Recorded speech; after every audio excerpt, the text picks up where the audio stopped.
Bonsoir, merci d'être fidèles à l'information sur nos antennes. Nous sommes le vendredi 3 juin et voici les titres que nous allons développer. À la une, l'association ProScience fête cette année ses 30 ans d'existence. Et à l'occasion de cet anniversaire, un village de la science a été installé aujourd'hui avec plusieurs ateliers découvertes, de quoi éveiller les esprits. Les bureaux de vote de Polynésie française sont prêts pour accueillir les électeurs. Demain, c'est le premier tour des législatives au Fénois. Combien est-ce qu'une commune dépense pour l'organisation d'un scrutin? Élément de réponse dans un instant avec les exemples de Paaya et de Punaoya. Le centre de transfusion sanguine a besoin de sang car la demande a augmenté de près de 5% par rapport à l'année dernière. Le vivier de donneurs reste constant, mais il faut quand même être prévoyant. Vous saurez pourquoi dans cette édition. Dans notre rubrique Tehonot Amutu, à 3 semaines de l'ouverture du Heiva Burabura, c'est toute une population qui se prépare. Pour en parler, nous serons en direct avec le président du Tomite Heivarau no Burabura, Didier Tapi. La première soirée du Heiva des écoles, 28e du nom, c'était hier soir à la place Toata et au Grand Théâtre de la Maison de la Culture. Dans cette édition, vous apercevrez une partie du spectacle du groupe Aratoa. Merci d'être avec nous. Qui a dit que la science était ennuyeuse et trop compliquée? En tout cas, ce n'est pas l'association ProScience qui nous prouve plutôt le contraire. Pour son 30e anniversaire, aujourd'hui, elle a établi son village de la science pour les petits et les grands. Les visiteurs les plus curieux ont même pu participer aux différents ateliers scientifiques. Ismaël Tahiata et Teiva Ribé en ont rencontré. Regardez. C'est sucré et ça reste sucré dans la gorge. J'aime bien, vraiment. Son goût est unique. Le miel éveille les sens. Entre lui et Rayab, c'est l'amour fou depuis 14 ans. L'apiculture, une science porteuse de richesse. On a amené la ruchette d'observation, donc ils peuvent voir les habitants de la colonie, du pollen stocké. On leur a amené des bâtisses en cire d'abeille. Donc le but, c'est vraiment d'éveiller leur curiosité, de solliciter leur sens. On leur fait des démonstrations de feuilles de cire gaufrées. Donc le but, c'est vraiment de créer une émulation en sachant que demain, c'est eux qui prendront la relève. Après celui des abeilles, place au monde du numérique. Ici, l'imprimante 3D règne en maître. Son côté pratique plaît beaucoup. Pour fabriquer une pièce défectueuse, par exemple, il n'y a pas mieux. Il suffit de trouver la pièce sur Internet, récupérer son fichier, et l'imprimante va refabriquer la pièce, comme on fabrique là un peigne ou un porte-clés, peu importe. C'est infini, quoi. La démonstration est suivie avec attention. Malgré leur handicap physique, la capacité de compréhension de ces enfants n'est nullement altérée. Ils comprennent tout et oui. C'est intéressant? Oui, c'est intéressant pour nous et pour eux. Et ça leur permet de découvrir à peu près tout ce qui s'y trouve ici. Et c'est très intéressant, ils ont plein de questions pertinentes et ils ont réussi à avoir les réponses. Cette fête de la science est ouverte au public, mais elle s'adresse surtout aux plus jeunes. Une sortie appréciée des 6e du collège de Tipperary. D'abord, nous a laissé visiter pour voir ce qu'il y avait. Et après, nous sommes partis voir les drones. C'était juste pour observer et pour qu'on puisse apprendre des choses. On vient de voir les drones, ça les a bien impressionnés. Et puis là, ils vont pouvoir se promener de stand à stand. En fait, ça les sensibilise à la science. En fait, et c'est bien, c'est en complément des enseignements qu'on fait chaque semaine avec eux. La nouveauté de cette année, les Escape Games, une manière plus ludique de parler des satellites de géolocalisation ou d'aborder la problématique du gaspillage énergétique. Mais ce n'est pas tout. Quand on a connu les premières éditions, de revenir là et de voir l'évolution des techniques. Donc au niveau technologique aussi, cette année, voilà, on a la police qui est là avec tout ce qui est cybermenace, la crypto-monnaie, on a la réalité virtuelle, on a les impressions 3D, pas mal de robotisation. Donc voilà, je pense que c'est des sciences qui sont un peu nouvelles. Sans la science, le drone ne donnerait pas autant de plaisir à son pilote. La course, il la vit comme s'il était confortablement assis à l'intérieur. On a beaucoup de classes qui participent, qui viennent voir, et donc ça nous permet de les sensibiliser sur la réglementation, la sécurité, le montage, la partie informatique qui est liée au drone, le pilotage et le fun évidemment. Ils vont assez vite.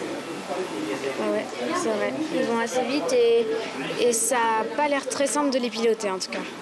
Ces pilotes en herbe ont encore jusqu'à demain 6 heures pour se familiariser avec le pilotage, avant de songer à acheter le leur. À quasiment 12 heures du premier tour des élections législatives en Polynésie française, les bureaux de vote sont prêts, les panneaux d'affichage sont répartis, les cartes électorales sont à disposition et les agents communaux réquisitionnés. Mais savez-vous que l'organisation de ces élections a un coût? Dans certaines communes les plus grandes, cela se chiffre en millions. Voyez plutôt ce reportage de Mélissa Chong et Marcel Bonneau. Élire les députés de la Polynésie française a un coût pour chaque commune, comme ici à Paea, dont le bureau des élections. Les comptes sont faits et les chiffres s'emballent vite. On est à un peu plus d'1,6 million. Voilà. C'est surtout des charges liées aux heures supplémentaires des agents et aussi au niveau de tout ce qui va être achat de matériel, au niveau des affichages. Dans les communes plus importantes, les élections coûtent plus cher. À Punaoya, le premier tour avoisine les 2,5 millions de francs pacifiques. Nous allons mobiliser pour ces élections législatives de samedi 150 agents. Cela comprend la police municipale pour le déroulement de la circulation pour le parking, également des agents pour le retrait des cartes électorales et ainsi que le personnel qui seront dans les bureaux de vote. Si toutefois il y a un second tour, nous serons avec des dépenses de 5 millions. Plus de 205 000 électeurs sont attendus demain en bureau de vote. En 2017, le taux de participation aux élections législatives était de 42%. Et puis demain, les bureaux de vote seront ouverts entre 8h et 18h, sauf pour certains qui font office d'exception. À Fa'a et Punaoya, par exemple, les électeurs auront jusqu'à 20h pour accomplir leur devoir citoyen. Ce sera 19h à Tahiti, Moorea, aux îles sous le vent et pour une partie des Australes. Vous avez le détail à l'écran. Et puis ce premier tour des législatives sera à suivre sur Polynésie la Première, en radio, en télé et sur Internet à partir de 8h. Les différents rendez-vous s'affichent, 8h, 10h, 12h, 16h, puis 18h pour le début de la soirée électorale. Le Conseil d'État a rejeté la demande d'annulation du 3e référendum en Nouvelle-Calédonie, celui organisé le 12 décembre dernier et qui avait été marqué par une abstention record. La plus haute juridiction administrative avait été saisie par le Sénat coutumier. Le centre de transfusion sanguine de Polynésie a besoin de sang car la demande a augmenté de 5% par rapport à l'année dernière. L'approvisionnement régulier du CTS est un impératif pour la Polynésie en termes de santé, mais aussi en termes de coûts. Chaque jour, le centre récolte une vingtaine de poches de sang car le Fénois fait partie des territoires d'outre-mer indépendants en la matière, sauf exception. Le reportage de David Chong et Hubert Liao.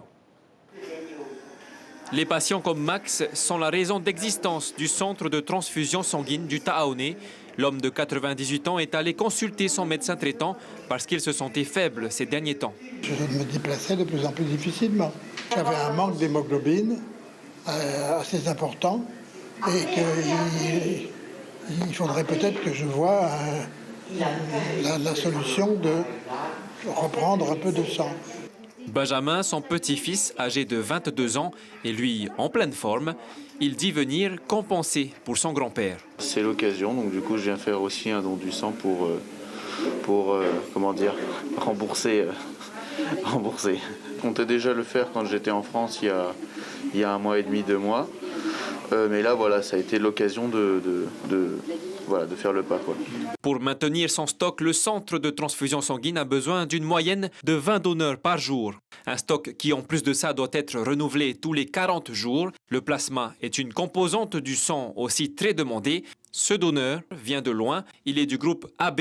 Son plasma est universel. Le processus dure une demi-heure. C'est un système clos avec un lasso. Au fait, par centrifugation, le plasma est ensuite séparé des globules rouges. Donc on garde uniquement le plasma et on lui ramène tout ce qui est ces globules rouges. L'an dernier, le CTS a reçu 8000 poches de sang. Cette année, pour pallier la hausse de la demande, il en attend environ 400 de plus. La cause principale, le vieillissement de la population et l'augmentation des accidents de la route. On est toujours sur le fil du rasoir. Il faut tenir tous les jours et être surtout au rendez-vous. Il est hors de question que l'on meure en Polynésie parce que le CTS n'a pas été au rendez-vous. En général, le CTS est indépendant. Seulement cette année, il a dû importer 2 poches de sang d'urgence depuis la Nouvelle-Zélande. Le coût de cette commande s'est élevé à 400 000 francs. Et puis quelques chiffres clés du Covid-19. La plateforme du ministère de la Santé fait état de 68 nouveaux cas ces 2 derniers jours. Dans 60 non-résidents, il y a une hospitalisation en cours pour 124 cas actifs. La restitution des travaux des associations de jeunesse, des mouvements religieux et des représentants des communes concernant le plan jeunesse 2022-2027 a eu lieu ce matin à l'IJSPF en présence du ministre de la Jeunesse et des Sports, Naya Bennett. Pendant plusieurs semaines, à travers des ateliers, ils ont établi des pistes de réflexion et formulé des propositions pour construire la politique de demain en faveur de la jeunesse. Les meilleures idées seront inscrites dans le plan jeunesse 2022-2027. Le 51e Salon des Marquises a débuté depuis hier au Parc Expo de Mam'o. L'événement organisé par la Fédération Tetuhuka Uthenua et Nana se tient jusqu'au 12 juin et rassemble 88 exposants. Le savoir-faire de quasiment toutes les îles des Marquises est représenté. Seul Hivaoa n'est pas présent. Les articles exposés et vendus sont des pièces uniques, bien souvent sculptées et façonnées à la main par les artisans marquisiens. On écoute l'un d'entre eux, Tinirao Haati, un sculpteur qui est au micro de Jérôme Lee. Ma plus belle pièce, c'était un grand collier fait en nacre avec de l'os et de la pierre fleurie. En fait, je suis tahitien, mais je vis maintenant aux Marquises depuis plus de 5 ans. Et voilà, donc ce que je fais, c'est un peu le mélange entre 2 cultures. Moi étant tahitien, donc je mets en pratique ce que j'ai appris avec la culture marquisienne. Donc ça fait ce que je propose, voilà, c'est vraiment autre chose, quoi. Et vous avez donc jusqu'au 12 juin pour visiter le Salon des Marquises au Parc Expo de Mam'o. Comme tous les vendredis, vous avez l'habitude désormais, place à notre rubrique consacrée aux archipels.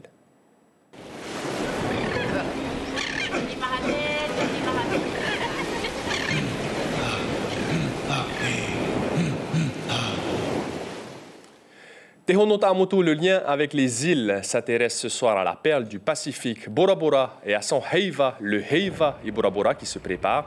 Un moment très attendu par la population, mais aussi par les visiteurs, les touristes principalement. Cela fait 2 ans que l'événement n'a pas eu lieu à cause de l'épidémie du Covid-19, vous l'aurez compris. Cette année, le comité organisateur a mis les petits plats dans les grands, puisque l'événement aura lieu du 24 juin au 31 juillet, plus d'1 mois de festivités. Pour en parler, nous sommes en direct avec Didier Tapi, président du Tomite Heivaro no Bora Bora, avec son groupe Tamari Amanahune. Didier Tapi, bonsoir, merci d'être avec nous. Alors, après 2 années sans Heiva, comment se sent la population de Bora Bora, ceux qui préparent le Heiva à 3 semaines de l'ouverture des festivités? Oui, Bolonise Première, Marouki, bonsoir. Oui, effectivement, Marouki, hein. Là, le Heiva, la population, elle attend, voilà, toute la population attend ça. Là, on est en pleine préparation et ça va être du bien, ça va être du beau cette année. Ça va commencer le 24 juin, ce sera jusqu'au 31 juillet. Combien y aura-t-il de groupes de danse et de chant pour cette édition 2022? Alors, pour les groupes de danse et chant, il y a 6 groupes, hein. 6 groupes de danse et chant, hein, de l'île, hein. Ouais. Les 3 premières semaines de l'événement, Didier Tapi, seront très intenses avec les soirées à la place Tuvavao à Vaitapé et les compétitions sportives en journée. Est-ce que vous pouvez nous en dire plus? Tout à fait. Alors, pendant les 3 semaines intenses, hein, il y aura du sport, hein, dans la journée. On sort les sports les championnats, hein, de l'île des associations sportives, que ce soit en mer ou en terre, et plus les toits romans, hein. Bon, on a programmé tout ça, le calendrier des sportifs pendant les 3 semaines. Hein.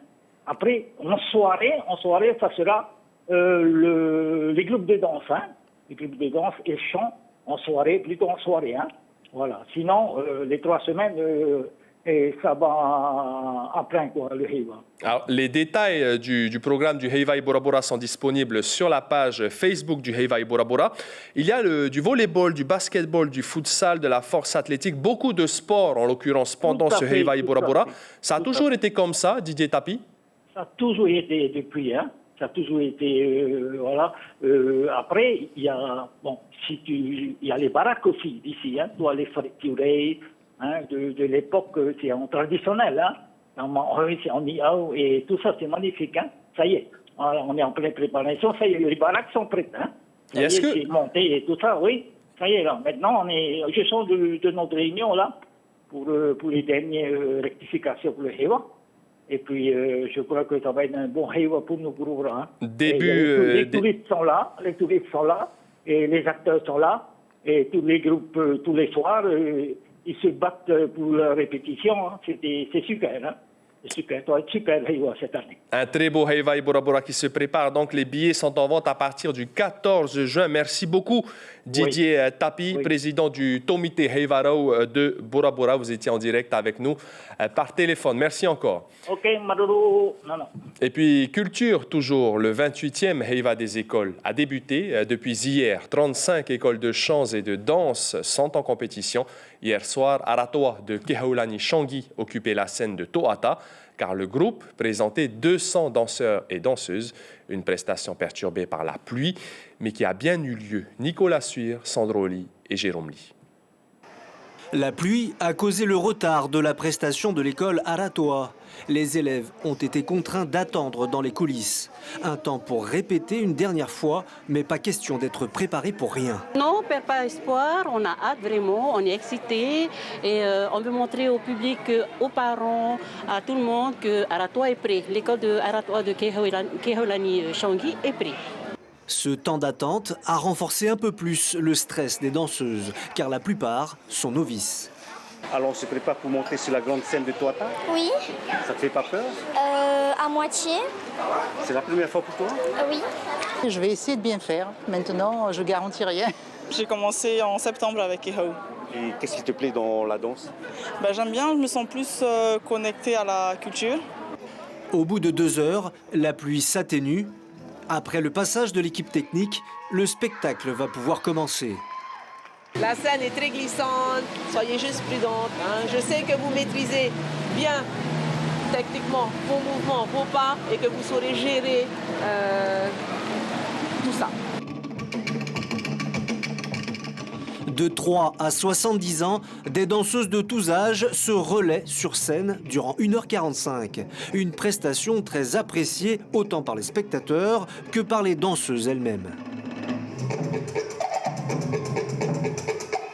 On pensait qu'on n'allait pas danser à cause de la pluie, mais les places. Génial. Vous voulez vraiment danser ce soir? Ah, on veut vraiment danser ce soir. C'est bien investi. Ah non, même trempé, il n'y a pas de souci.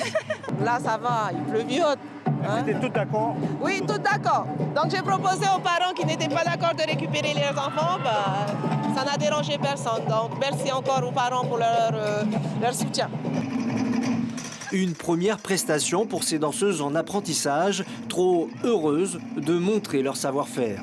Et une première réussite, celle d'avoir participé au retour du Heiwa après 2 ans d'arrêt. Et le 28e Heiwa des écoles se déroule à la Maison de la Culture et sur la place Toata jusqu'au 11 juin. À Hivaoa, aux Marquises, c'est assez singulier pour être signalé. Une salle de sport a ouvert ses portes à Atuona. On peut y pratiquer les arts martiaux, la boxe, le cross-training et la musculation. 800 mètres carrés dédiés aux différentes activités sportives. La commune a investi près de 20 millions de francs CP pour les travaux de l'ancienne salle. L'association Hivaoa Top Team organisera dans cette structure prochainement des formations sportives et des compétitions. Écoutez ces réactions au micro de notre correspondant à Hivaoa, Teama Kamia. Ça fait du bien d'avoir du matériau ici parce que chez nous, on n'a pas de matériaux.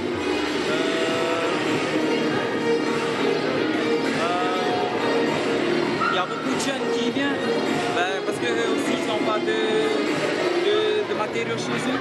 Un projet qui a mis du temps et pour nos jeunes qui ont besoin de s'exprimer, qui ont besoin d'être valorisés, qui ont besoin d'être, qui manquent d'attention, on va dire qu'ils sont délaissés. Cette salle va les permettre un peu de les faire sortir un peu de la délinquance. À Moorea, désormais, en marge de la Fête des Mères, l'association Kiwani Moorea a organisé un concours de dessin et de poésie. Une 60aine d'enfants âgés de 3 à 12 ans y ont participé. Ils avaient près d'un mois pour préparer leur chef-d'œuvre.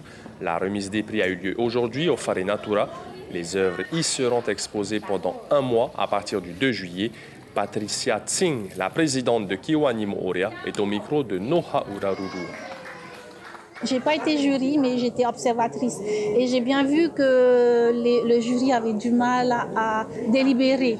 Donc, à cet effet, on a donné beaucoup de coups de cœur au dessin parce que c'était pas prévu. C'est pas prévu, mais on avait des sponsors qui nous ont donné suffisamment de présents pour les enfants.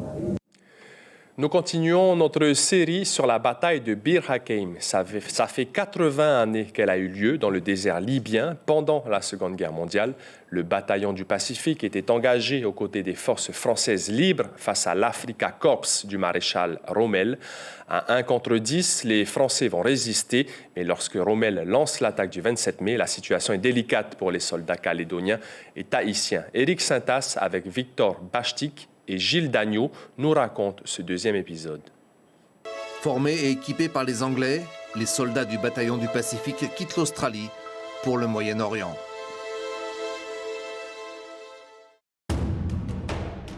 Dans le désert libyen, un homme les attend, le général Koenig. On s'est dit, voilà des gens qui nous amènent un bataillon. Alors un bataillon dans du Pacifique, c'était à la fois une force morale parce qu'il venait de loin, et qui venait au Baroud avec nous. Et en même temps, parce que, effectivement, c'était une force importante. Le 3 janvier, il quitte l'Égypte pour la Libye. Artilleurs, tirailleurs, légionnaires, fusiliers marins et pacifiens vont prendre position dans le puits du Vieillard, autrement dit Bir Hakeim. C'est un coin de désert, c'est à 80 km au sud de Tobrouk, mais il s'installe à la mi-février. Donc, il va se passer de la mi-février à la fin du mois de mai une série de reconnaissances dans le désert, de missions, de harcèlement de l'Afrika Korps qui remporte au printemps 42 succès sur succès contre les troupes alliées, les troupes britanniques. En face, il y a Erwin Rommel, le renard du désert. Agacé par ces escarmouches françaises, le 27 mai, il lance l'assaut à l'est de la position avec les blindés italiens de la division Trieste.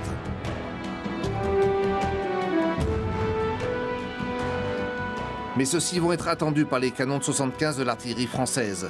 35 chars détruits, l'attaque est un fiasco. Les Français ont su résister. Parmi ces hommes courageux, un survivant. Il a 101 ans et vit à Cherbourg. Paul Le Terrier.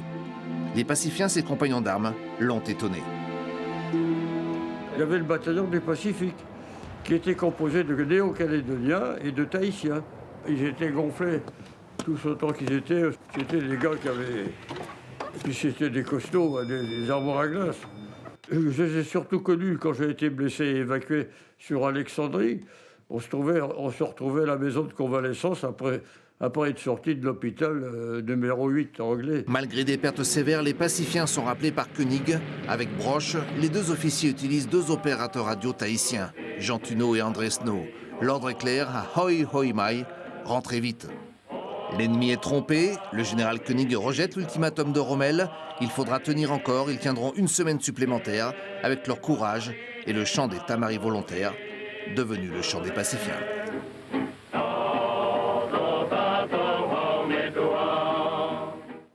Et la suite, la semaine prochaine, l'information principale de l'édition de ce vendredi, c'est le premier tour des élections législatives qui se déroule demain, samedi 4 juin, en Polynésie française. Ce sont quasiment 206 000 électeurs qui sont appelés aux urnes. Vous l'avez vu ce soir, pour une commune, l'organisation d'un scrutin a un coût. Il peut atteindre plusieurs millions en fonction de la démographie et donc du nombre d'inscrits dans la commune. Et puis, nous vous rappelons le dispositif de Polynésie la Première pour le premier tour des législatives. Il s'affiche à nouveau en radio, en télé et sur Internet. La prise d'antenne en direct, ce sera à partir de 8 h. Les différents rendez-vous vont ensuite se succéder sur nos 3 médias, 10 h, 12 h, 16 h, puis 18 h pour le début de la soirée électorale. À la télévision, ce soir, une nouvelle série. Ils étaient 10. 2 épisodes après ce journal, puis une autre série, Baptiste, 2 épisodes également à 21 h et 22 h. C'était le journal préparé par la rédaction et l'équipe technique. Merci pour votre fidélité. Je vous souhaite une excellente soirée et un très bon week-end.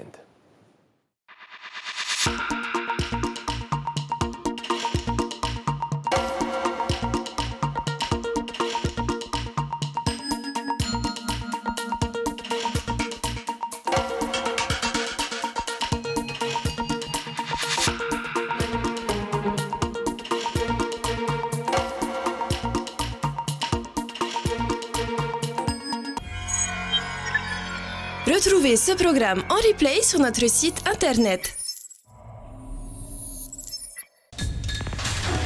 L'information en continu sur Polynésie la première, Internet et réseaux sociaux.